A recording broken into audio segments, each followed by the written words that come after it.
Hello and welcome to CTV News Across Canada for Thursday, June 26th.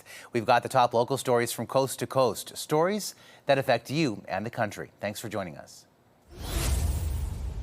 Can you please get off? Just move it, please. Peel police block the driveway, asking for proof residents live there before granting access to this apartment building.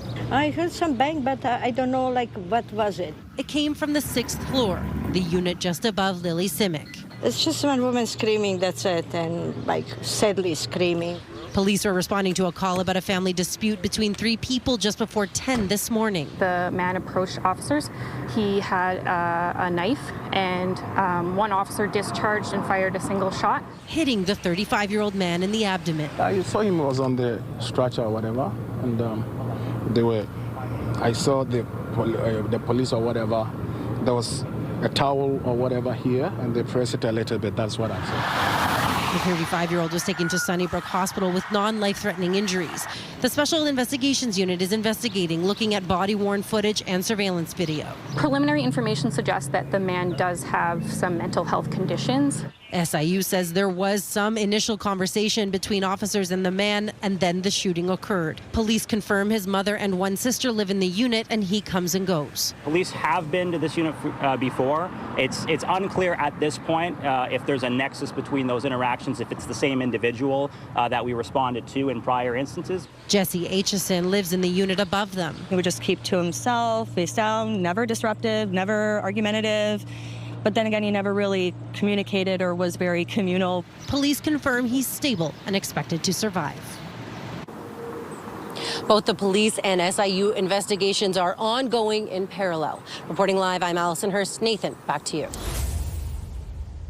2 days after a likely drowning, these security gates have been installed right next to the Verdun beach, blocking off access to a restricted area where swimming is forbidden. Yet CTV saw at least 2 people splashing around in this section of the water. When you see the swimming area with lifeguard on duty, I think the best thing is try to use those swimming area. Montreal police were called to Verdun Beach Monday afternoon. A man had gone missing in the water. Hours later, his body was recovered by police who say he likely drowned. The coroner is investigating. Earlier this month, a 20-year-old man drowned at the same beach. 35% of all those drowning, they are inside this kind of open water. You can see, it's very calm right now, but under the surface you have those rip currents, you have those vortex. The beach was packed Wednesday, with the people we spoke to telling us they understand the importance of water safety. My kids know how to swim since they're really young, but we always have a look on them, and when it's a lot of people, we told them to be more careful. Following the beach rules is a good idea. That's what I'm doing in terms of water safety. The mayor of Verdun is asking people to be cautious while swimming, especially because the borough has 15 kilometers of public riverbanks, and not all of it can be controlled. In a message on Facebook, Marie-André Mauger says, outside the supervised swimming area, the river is very dangerous, and swimming conditions are very risky due to strong currents and variable depths. Limit your swimming to the supervised area where current, depth, and elevation conditions are monitored. 50% of the drowning victims, they were alone when this situation happened. So no one can contact 911, no one can try to reach you or help you, or no one can explain to us the true story about that. Another important and potentially life-saving recommendation. Matt Grillo, CTV News. Bertus Sutton says the family is doing as well as they can over the past month, given the circumstances. We're keeping Dad busy, and he's trying to continue on with the things that interest him, but life's different, and we've been trying to adapt to that change. It has been 1 month since 79-year-old Ruth Carol Sutton of Grand Bay Westfield went missing. She was last seen the morning of May 25th on Mallard Drive wearing a blue coat and sporting white hair with blue eyes. She also suffered from early-stage Alzheimer's. No change in personality, no decline in her vocabulary or long-term memory. Never experienced disorientation that we were aware of or didn't know where she was, and had never wandered before, so this seems to have been the first and last. In the investigation's early days, a large ground search of the area was conducted by volunteers and professionals. It was called off after a few days. RCMP continued to search for Sutton's whereabouts. Last week, aerial drones and underwater recovery teams searched a large area of water near where she was last seen. It's important for the public to know that this is still very much an ongoing investigation. We continue to follow up on any information that we get from the public. Police advise residents to keep their eyes open for the elder's whereabouts. As boating season ramps up, Sutton wants residents to be extra wary on the water. Our best guess is that she found her way to the water, and you know, at this stage, a month in, the coat she was wearing, the hat we think she had, the short rubber boots she had, could have become dislodged by now and been in a location other than where her body is. He thanks the community for their continued ongoing efforts to bring his mother home. Anyone with information on Sutton's whereabouts is asked to contact police. Ava McRae, CTV News, Grand Bay, Westfield, New Brunswick. Our community was left to burn. Doug and Nick Swiderski say they lost not only their longtime home in East Trout Lake, 160 kilometers northeast of Prince Albert, but also the ashes of their parents and grandparents. My grandparents always wanted to be at the cabin. They wanted to remain there and it never to be sold. So after they passed away, their ashes were left in the cabin. This was the home Doug moved into when he was 6 years old. It was left to burn. I'd heard at one point there was reports coming out that there's no permanent residences at East Trout. Well, I got news for them. My driver's license says that I used to live there. They say they warned officials about the threat of wildfires, but were dismissed. Now that we're hearing about the bombers, the lack of equipment, we tried to get them to call a state of emergency and get help sooner. NDP MLA for Cumberland, Jordan McPhail, hosted the news conference. This wasn't just a mistake, it was a failure to protect people and the places that matter. The Sask Party government needs to answer for what happened and take real steps to make sure that this never happens again. The Saskatchewan Public Safety Agency told CTV News in an email they offer their sympathy to those affected. And their top priority is always protecting human life, followed by protecting communities, major infrastructure, and other resources. They add that all 6 of the fires of note at the time received multiple levels of response, ranging from wildland firefighting crews to air tankers, heavy equipment, helicopter support, contract resources, and/or municipal or volunteer fire departments. But that's not much comfort for this family. We feel, and our entire community feels like our government let us down completely. The Swiderskis plan to rebuild, but tell CTV they're having difficulty getting information from officials on how to do that. It's very frustrating, and then now dealing with insurance. Plain and simple, we're having one hell of a time. Carla Shinkaruk, CTV News, Saskatoon.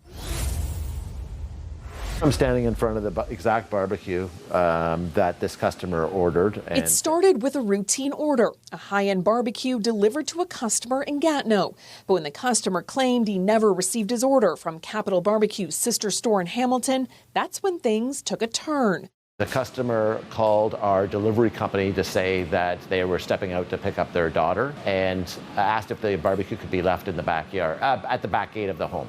Owner Chuck Shabshov had the receipt, proof of delivery, even a registered warranty showing the customer's name and serial number. Still, the customer claimed he never got the barbecue. We have definite proof that he got the product, the serial number matches the invoice, and he denies that he got it, and the credit card company sided with him. In the end, the credit card company refunded the customer, and Chuck, he lost the grill and around $3,000. Our margins on barbecues aren't great, so we have to sell probably 3 to 4 barbecues just to recoup the loss that we had on a fraudulent transaction. It's called a chargeback, a consumer protection tool that allows customers to dispute charges they believe are fraudulent. But when false claims happen, it's often the business that gets burned, winning only 20 to 30% of chargeback disputes. The fact that this is happening more and more often should be sending alarm bells to the credit card industry and to government that something needs to change. The Canadian Federation of Independent Business says 2/3 of small businesses experienced fraud in the past 3 years, with many pointing to chargebacks as a growing concern. And for Chuck, it's not just money he's losing. If a merchant has too many chargebacks, their rates will go up. and you're flagged as a high-risk merchant. It's ridiculous. He's also filing a police report with Ottawa Police, and it's not the only company this is happening to. In the GTA, a store called Barbecues Galores tells CTV Ottawa it's lost $42,000 in just 6 weeks. Losses they believe are linked to fraudulent chargebacks. Patricia? CTV's Caitlin Wilson live for us tonight. Thank you.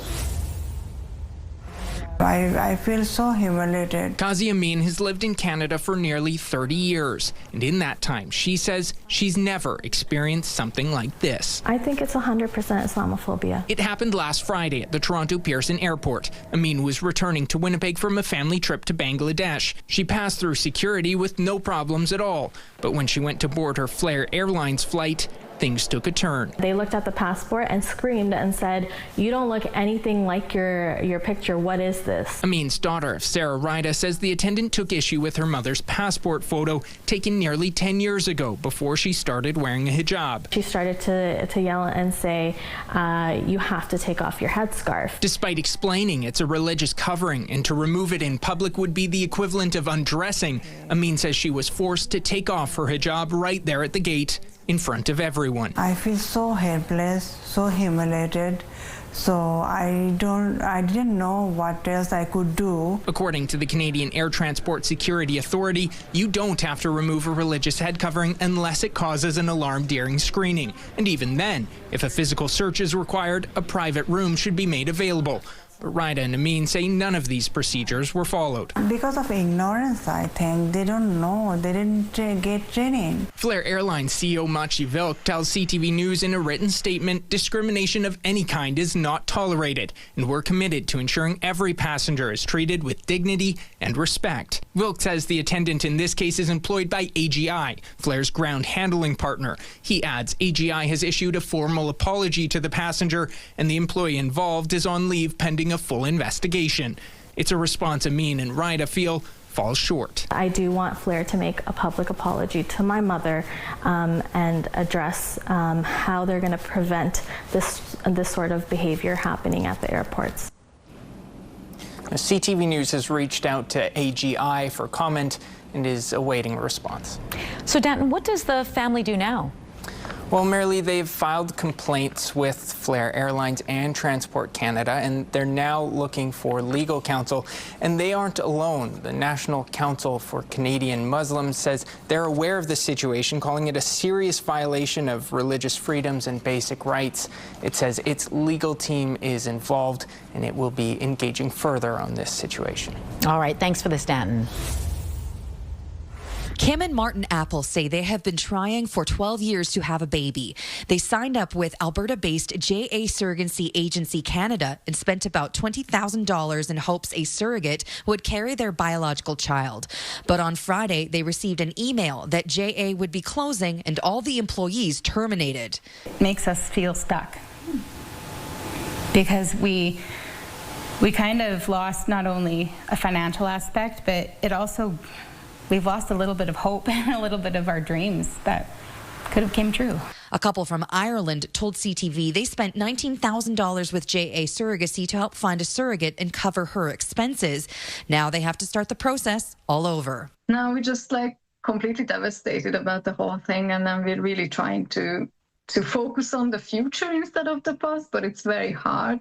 JA Surrogacy was founded by Jennifer Allen. She died in 2023. Her husband, Phil Allen, inherited the company, but tells CTV News in a statement it now has more than $150,000 in debt. His goal now is to trace all funds and provide clear answers to every intended parent, surrogate, and service provider affected. He's even gone to the RCMP. Nobody has been charged. The company's now former CEO tells CTV in a statement Allen closed the business without notice or severance, and the company lacked the funds to address debts or offer refunds.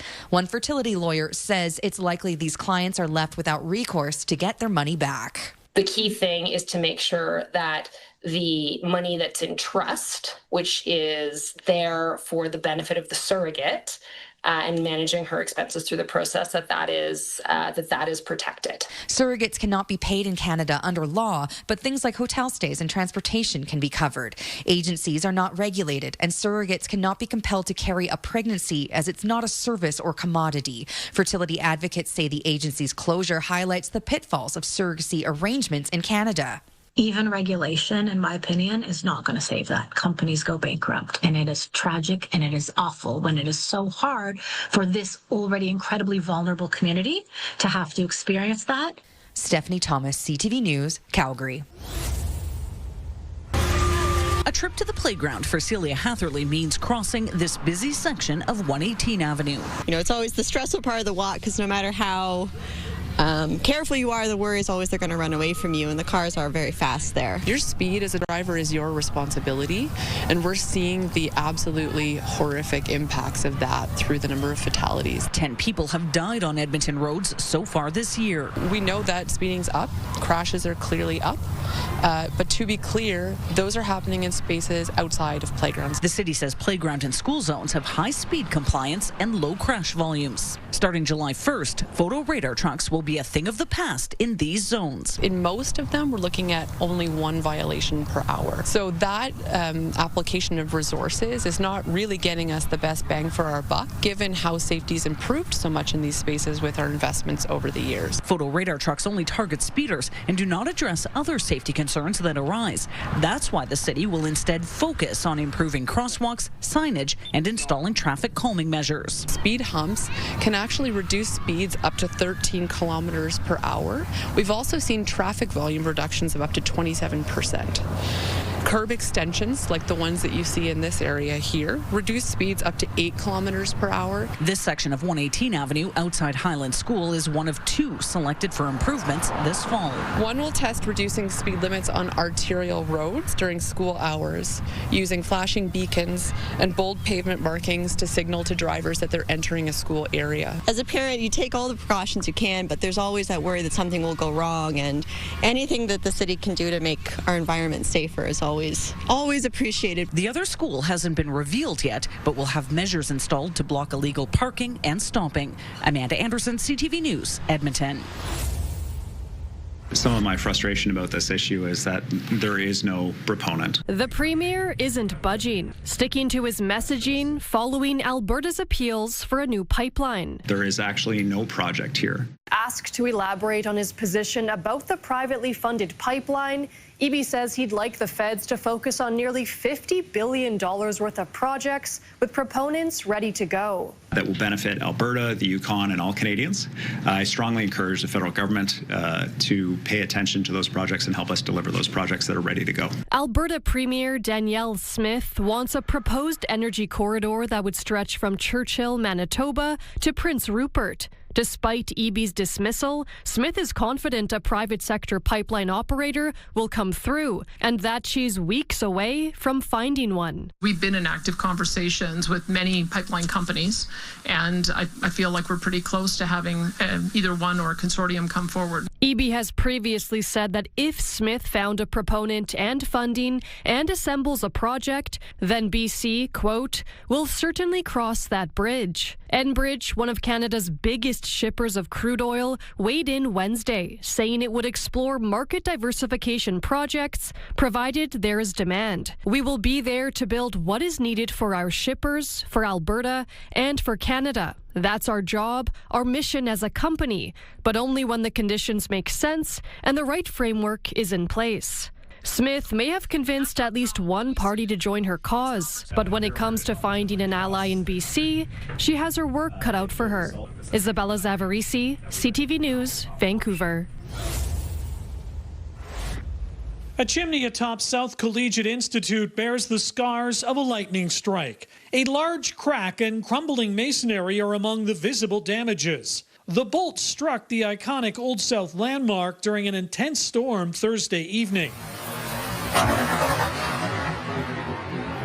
The strike was caught in this viewer video. Slowing it down, the intensity of the bolt is even more awe-inspiring, but also frightening.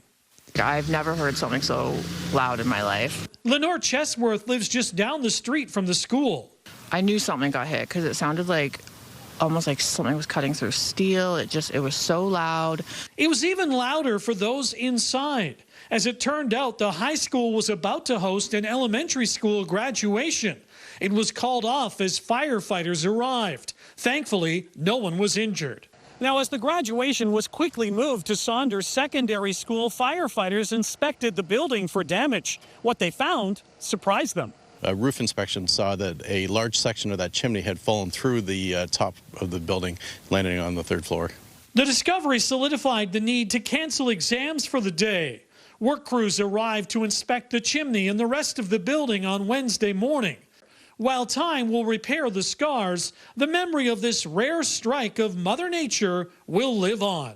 Quite a coincidence, but I didn't realize that it actually looks like fire when it hits, which is pretty amazing. It'll be quite a memory for the graduates to share with their family and friends. And as more than one passerby mentioned, it will be a story that has ties to a blockbuster film, which also prominently featured a lightning strike on a classic building.